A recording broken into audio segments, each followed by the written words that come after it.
Hey everybody, welcome back to Mama Z's Texas Kitchen. Today we are going to make cranberry pomegranate concentrate. Sarah over at Living's Traditions put out a concentrate video about a year ago, and so I wanted to see if I could duplicate that because I've got two big old bags of cranberries. They were gifted to me, and I thought, well, it's kind of late now to make cranberry jelly, but some of y'all may or may not know I've been dealing with some kidney and bladder issues, so there is nothing better than cranberry juice. But here's the problem. The cranberry juice you buy in the store, unless it says 100% cranberry juice, you're getting mainly apple juice. So that's why I want to make my own, and then I can control the sugar and all that kind of stuff that goes into it. So what you're going to need is a bag of cranberries. I've got a large bag. We'll see if I can fit all these in here. Water and the pomegranates. Now, pomegranate seeds, if you don't know, also has great health benefits. So, I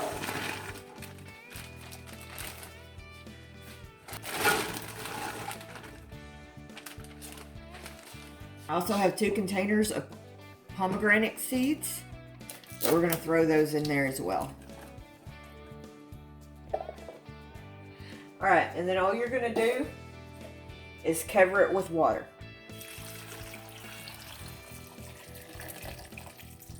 I've got approximately a gallon of water that I'm putting on top of it.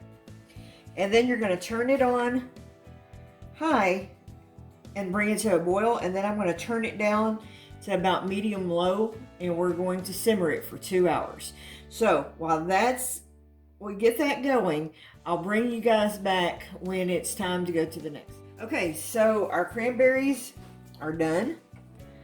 I cooked them about an hour and a half, and that was more than enough to get it. Now you want to, before you ladle this up, kind of smush your berries just a little. It will help kind of release its juices, but they should pop easily. Okay, so I'm going to ladle this out into a bowl with some cheesecloth.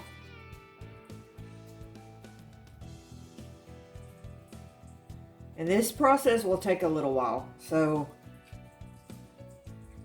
but again, it will be so worth it. So all I'm doing now is bringing this back up to a boil, and then we're going to jar it up. Now, if you want to make this forever pint jar, you need about 1/3 cup of sugar and a 1/2 gallon of water. Or if you want to leave the sugar out altogether, you can do that too.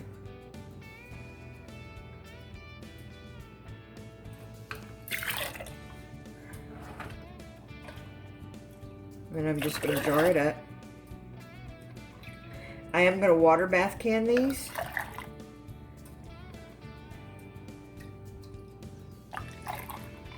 And that's all you would do. Clean your rims with some vinegar on a paper towel, and then water bath them for about 15 minutes. Okay, my friends, thank you for joining us today. Why don't you try making your own concentrate? I guarantee you it is real cranberry juice and not the mostly apple juice that you buy in the store. This was fairly quick to do, sort of. Took me a couple of hours, but I'm telling you, it would be so worth it. Thank you for joining me today on Mama Z's Texas Kitchen, and we'll see you on the next video. Hey my friends, this is Misty from Mama Z's Texas Kitchen. Thank you so much for joining us in this video today. If you like this video, check out this other playlist here that's got homemade condiments in it. We'll see you on the next video.